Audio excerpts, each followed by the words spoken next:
Hi folks, we are continuing with Snagit effects.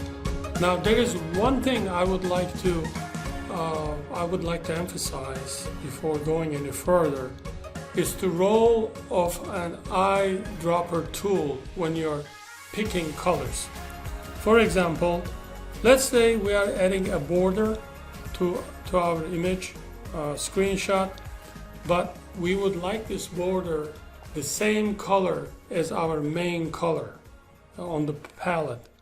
So you click this icon, gear icon, go to color, and here you have your eyedropper tool, right?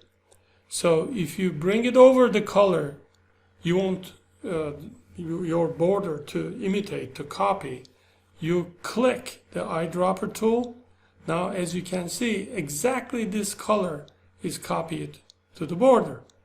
Now, when you click capture, you will see that your border will have the color, your main corporate color, all over. And this is the same, for example, in other color-related applications as well. Let's say shadow. You want to add a shadow, you click this icon, and in terms of color, you click the eyedropper tool, right? And let's say I want this light blue, sky blue color.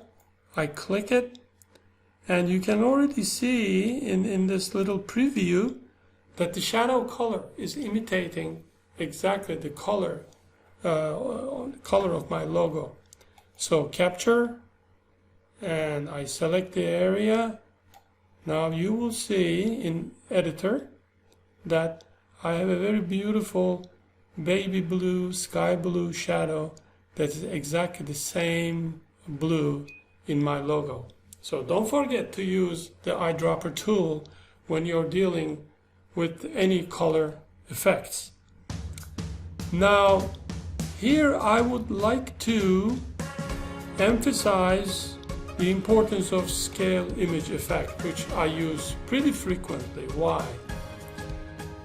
Now you have a screenshot, then afterwards it's time to insert it, to place it in a document on a page or on a web page somewhere, right?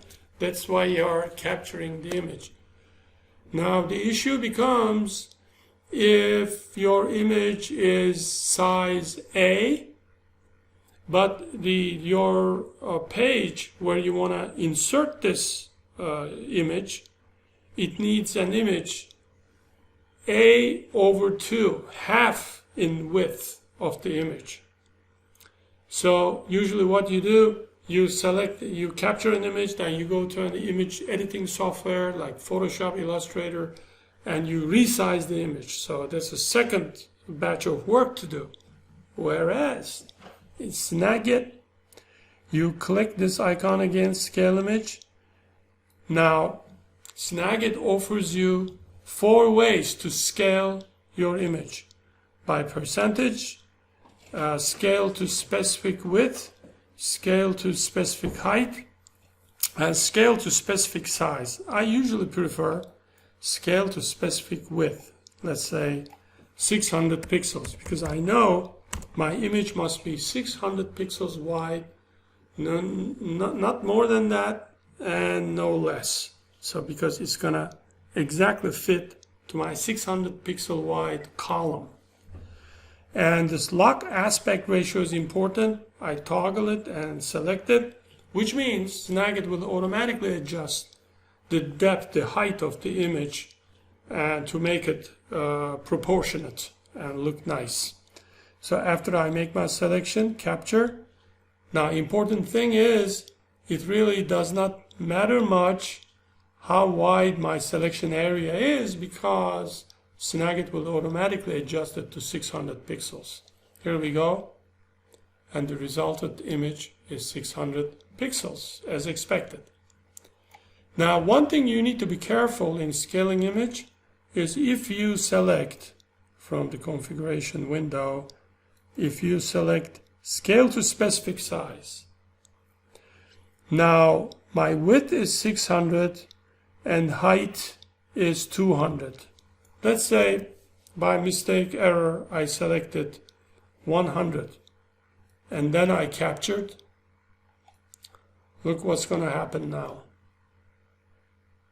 See how the image is squished because I assigned 100 pixels value to the height attribute, height property of the image.